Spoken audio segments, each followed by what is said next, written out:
اور ان کو پیاس لگتی ہے تو وہ پانی نہیں پیتے, وہ کہتے ہیں یہ بھی تو لکوڈ ہی ہے, لکوڈ ہے, وہ کاربونیٹڈ ڈرنک پیتے. اب گرمیاں بھی آ رہی ہیں, لوگوں کا کیا ہوگا کہ آپ نے کولڈ ڈرنک لی اور وہ پی, ہاں دودھ سوڈا گرمی آ رہی ہے تو وہ تو ہمارا ایک نیشنل وہ ڈرنک کہہ رہے ہیں. اور پہلے تو لوگ اس میں صرف ایک طرح کی بوٹل یوز کرتے تھے, اب تو ہر رنگ کی بوٹل اس میں ڈالنے لگ گئے ہیں, ہر طرح کا کلر کی بوٹل. تو وہ کیا صحیح ہے؟ وہ بالکل صحیح نہیں ہے. اچھا, تو کتنا ڈینجرس ہے بتائیں ہمیں. نیوٹرین پروفائل خراب کر رہے ہیں, اور اس سے آپ کو دودھ کا جو فائدہ تھا وہ بھی نہیں ملنا, اور آپ اس کے کولڈ ڈرنک کی وجہ سے اس کی ایسیڈیٹی بھی انکریز کر رہے ہیں. تو دونوں چیزیں جو ہے مل کے ایک الگ مکسچر جو ہے وہ کریٹ کریں گی. اگر آپ کی اتنی اچھی ہیلتھ نہیں ہے تو وہ اس کو اور ڈیٹیوریٹ ہی کرے گی, اس کو ٹھیک نہیں کر رہی ہوگی. تو آپ کے اسٹمک, جن کو اسٹمک السرز ہوتے ہیں, گرڈ کے ایشوز ہیں, جن کو آلریڈی کڈنی کے ایشوز ہیں, وہ جب یہ ساری چیزیں پیتے ہیں تو ان کی ہیلتھ اور زیادہ خراب ہوتی ہے, ٹھیک نہیں ہو رہی ہوتی. اچھا, کتنی مطلب سیف ہے اگر شوگر کی انٹیک بات کرتے ہیں USDA ڈائٹری گائیڈ لائنس کے مطابق بات کرتے ہیں تو اس میں یہ ہے کہ ہم 150 کیلوریز تک جو ہے وہ میٹھا لے سکتے ہیں, وچ از 6 ٹی اسپونس ڈیلی. لیکن اگر ہم ایک کین ڈرنک کی بات کرتے ہیں اس کے اندر 37 سے 40 گرام سے, مطلب 10 ٹی اسپونس ایک ہی بار میں آپ نے پی لی.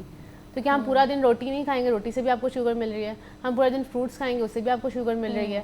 ہم نے اگر کوئی بسکٹ کھا لی اس سے بھی آپ کو شوگر مل رہی ہے.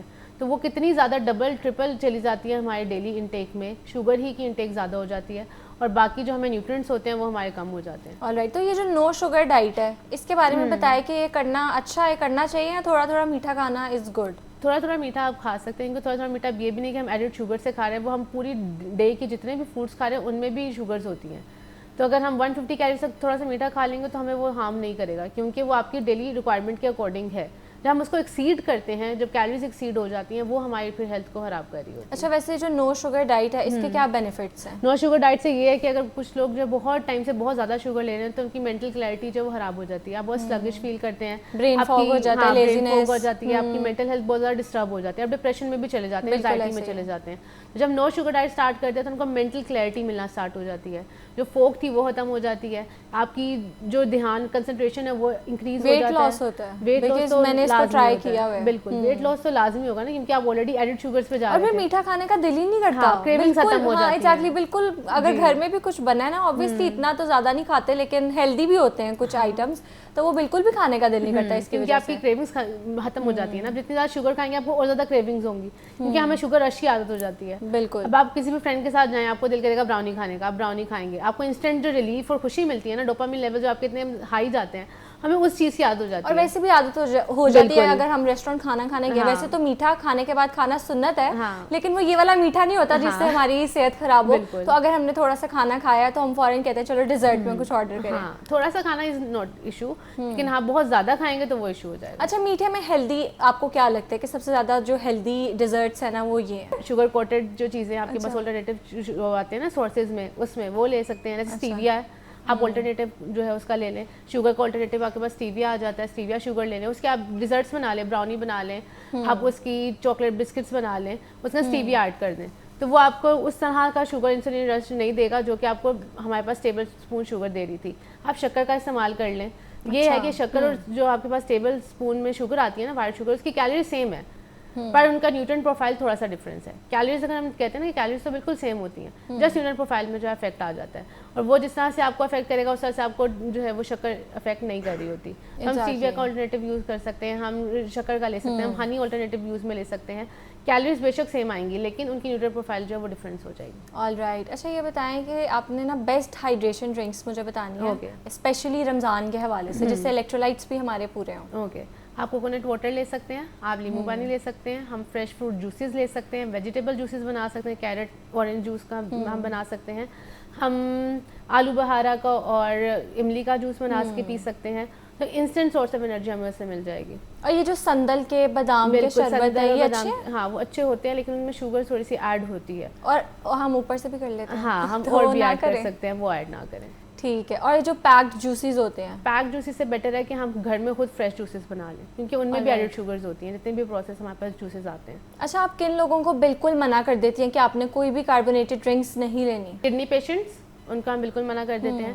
ڈائبٹک پیشنٹس, ان کو ہم بالکل منع کر دیتے ہیں, کیونکہ ان پیشنٹس کا نا ایک سائیکولوجیکل بیہیویئر ہوتا ہے کہ اگر ہم کہہ دیتے ہیں نا کہ آپ تھوڑا سا لے لیں تو وہ سمجھتے ہیں کہ ہم لے سکتے ہیں, تو وہ پھر اس کو یہ سمجھتے ہیں کہ یہ تو ہمارے لیے سیف ہے, کیونکہ انہوں نے ہمیں منع ہی نہیں کیا.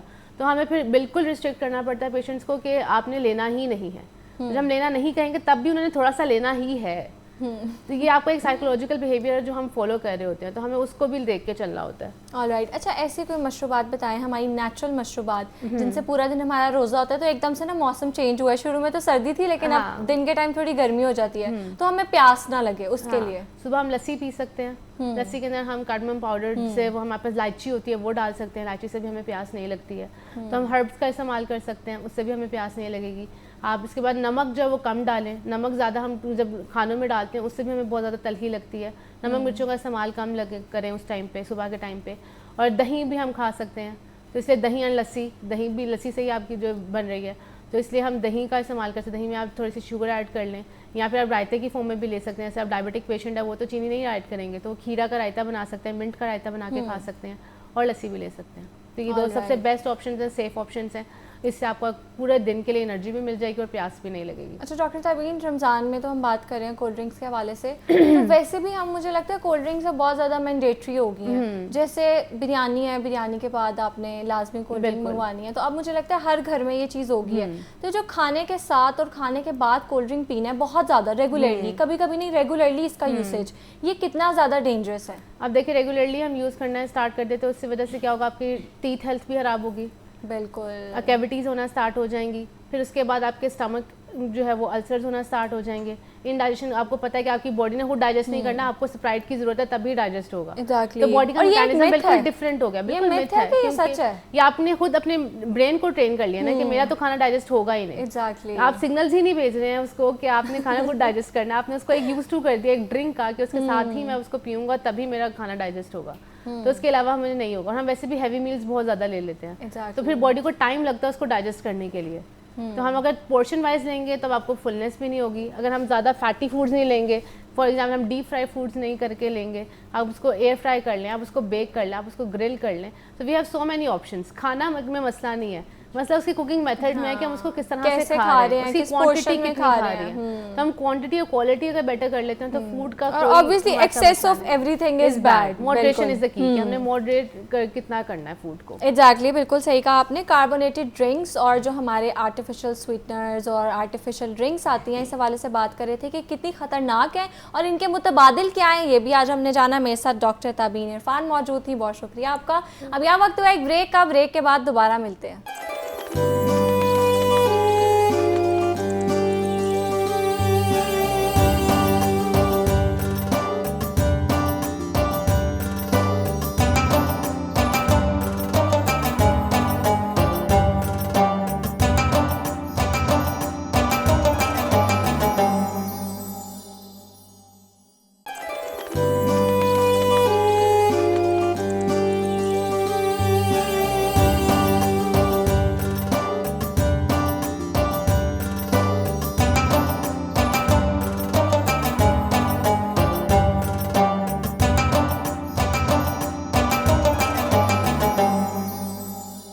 Welcome back. آگے بڑھتے ہیں اپنے سیگمنٹ کی جانب, اور آج ہمارے ساتھ موجود ہے میجر ریٹائرڈ اسرار الحق صاحب, جو کہ ایگزیکٹو ڈائریکٹر سہارا فار لائف ٹرسٹ ہے.